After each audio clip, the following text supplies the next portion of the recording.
I got us a way to bring Root back, BC states, struggling to walk forward, holding the overly large egg between her arms. Good Lord, what happened to you? Zen shouts, not even hearing anything she had just said.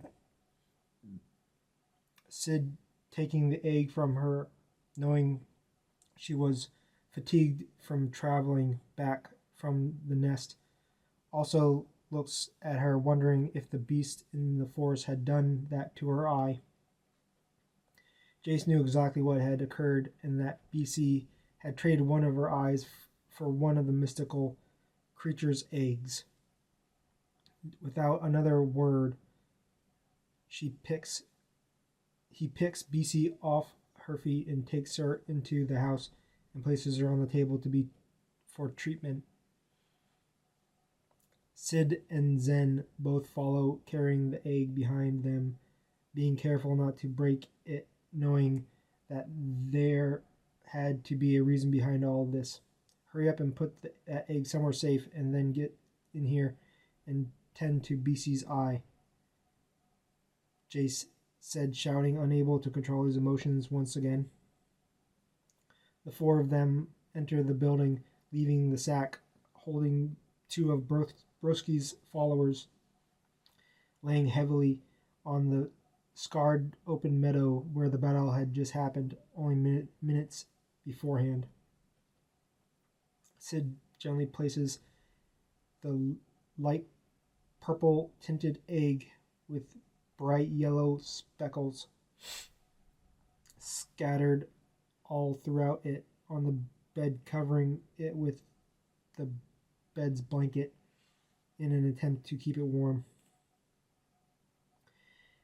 After you're done with that, grab that sack with Broski's followers inside it and bring it in here beside the bed, Sid. Jace's voice still booming from the other room, without even listening for a response from Sid's whereabouts. Yes, sir, of course, sir, Sid says, feeling bossed around, but knows it's the right thing to do at the time. He leaves the hut door open and retrieves the bag. His passing glance catches BC, who is sitting silent as Zen muttered a healing spell to close up the torn eye socket. The sack was dense, and as Sid grabbed hold of it, it started to writhe within, trying to escape. The sight of it made him sick to his stomach. Ew, gross, Sid said before lifting it over his shoulder and pressing on to follow his orders given. As he made his way to the two steps placed in front of the hut's main door, he called for Jace to help him lift it inside. He came quickly, grabbing it like a bag of trash and tossing it onto the floor near the bed, not worrying about its landing. As it slumped over to its side, wiggling in fury, Jace scowls at it and returns to the stool in the corner where Zen and BC were attentively focusing on getting her wound to close up. Sid, pulling up a chair, sits beside Jace. You're going to worry yourself to death, buddy. His voice stern but distant to Jace's ear. A minute later, Jace replies, his voice shaking but his face solid as stone. She won't be able to get her eye back. A tear forms and falls down his scarred eye. Sid looks back at BC, who has a smirk hidden under the concentration of Zen's magic, and he returns his gaze to Jace, who is looking down now in a hopeless manner of disappointment and defeat. I don't think it's too much to worry about. I'm sure it will all be okay in the end, Sid says, feeling a swell of confidence in BC's smile, as if she knew something that the rest of the group didn't. Jace stands and begins to remove himself from the room, unwilling to look or listen to anything Sid had to offer as support. Sit your ass back down, Jace. The room had gone silent as Jace stood, hand on the door's handle. He turned to find BC turned back towards him.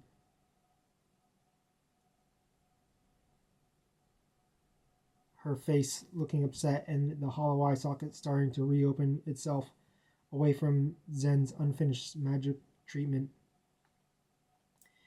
It once more started to leak blood, but her other eye was still blazing red and burning with the fire that was in her voice. I said, sit down now. There's nothing out there that's going to fix the present situation, and we don't need our team leader storming off to brood about something he has no control over. I made this choice on my own. I know I know that it is a sacrifice that cannot be redeemed, but I need to grow up and move on. There's more important things at stake than missing an eye. Now sit back down and don't make me tell you again, she states once more before turning back to Zen to continue his supervision of the wound, who had an expression of shock in his eyes and a hanging jaw to match it. Holy shit, Jace, she ripped you a new one, Sid said, trying to hold back a natural laugh at the scorn he had just received.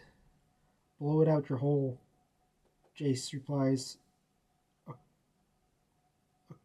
crossing his arms and staring at the wall away from Sid and the others.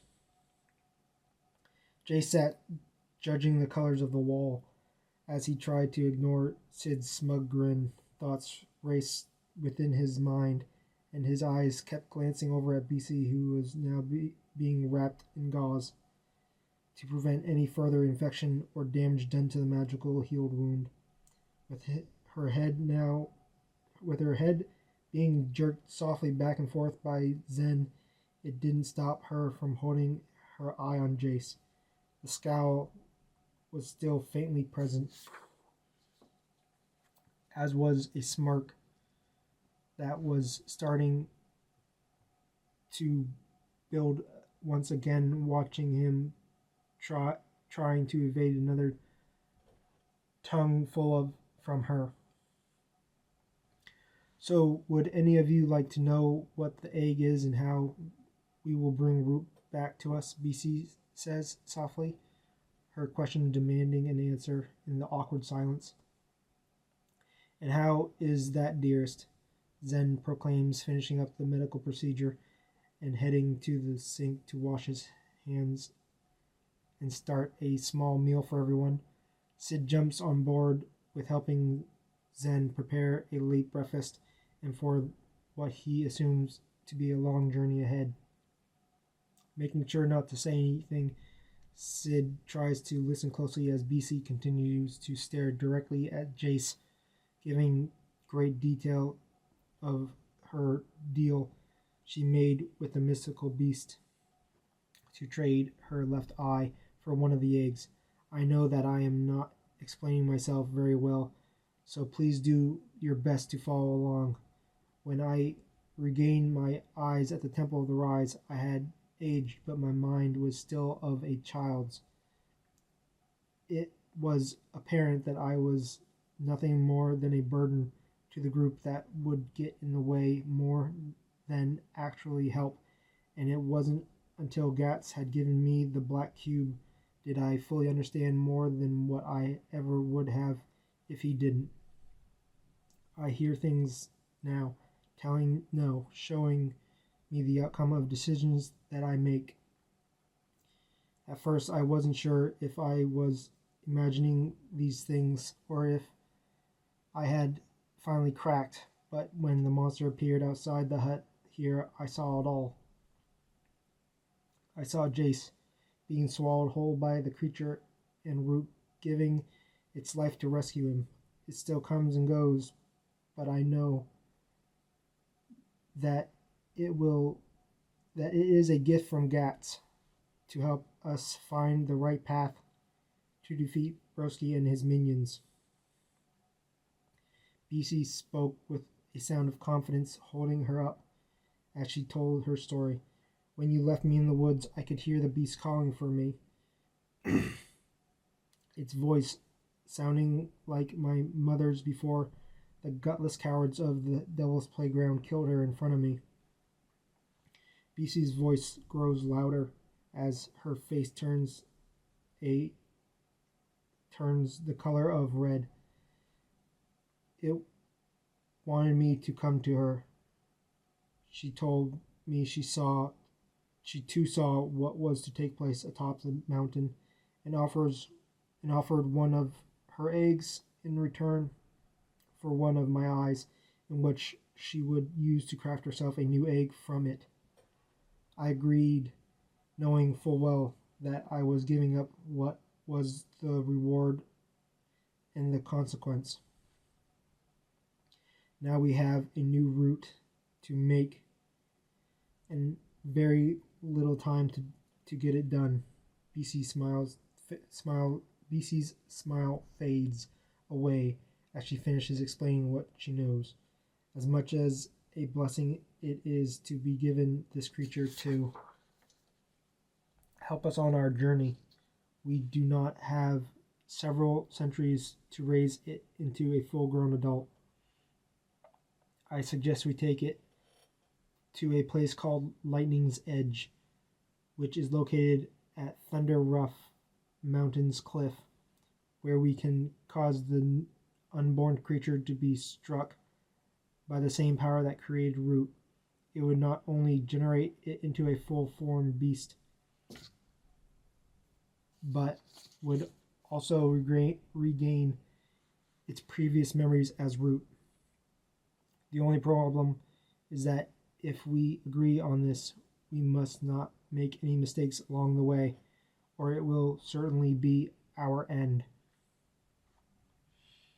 Her smile is now completely gone, and the same glazed stare had found its way over her face. The sound of a kitchen knife hits the chopping board, breaking the silence as the three of them stood staring into their own thoughts, mouths all a bit ajawed at the plan set in motion. I'm going to go check on the monster's remains, Sid says, having to finish the rest of his sentence after running continuous times into the table's corners. Yep, it's still there, he said, limping back into the kitchen a second later, only to begin staring once more at BC, who is able to recover a fallen comrade before it had even fallen. Does it scare you? She asked, her eye still focused on only Jace. No, I just didn't know that you had become so powerful. His head once again lowering in self-pity that he was not able to protect not only Brute but BC in a certain sense as well. Why is that you are able to see these predictions and I am not? If we both touch the cube, Jace says under his breath in frustration. Could very well be because of your fate, Jace, and that you are destined for only destruction, death, and chaos, Zen states as he begins to stir the hot pot of potatoes again. BC slips off the table and raised Jace's face to hers. This one is yours, I promise. Another tear starts to form under his scarred eye before their lips connect. Sid and Zen go quiet as they try to focus more on making dinner and not to be part of Jace's first kiss. "How are the carrots coming?" Sid blurts out, not able to handle the awkward tension happening around them. They are done." Zen answers, seeming more like a question. "Good, good. I'll start setting the table," Sid replies, trying to keep the conversation rolling. Bringing the boiled dinner over to the table, Sid does his best to avoid the two of them, who are standing in the center of the room now, and Zen proceeds to grab a couple of extra seats from the other room. "Let's eat," BC says, parting her lips from his and pressing her hand against his chest.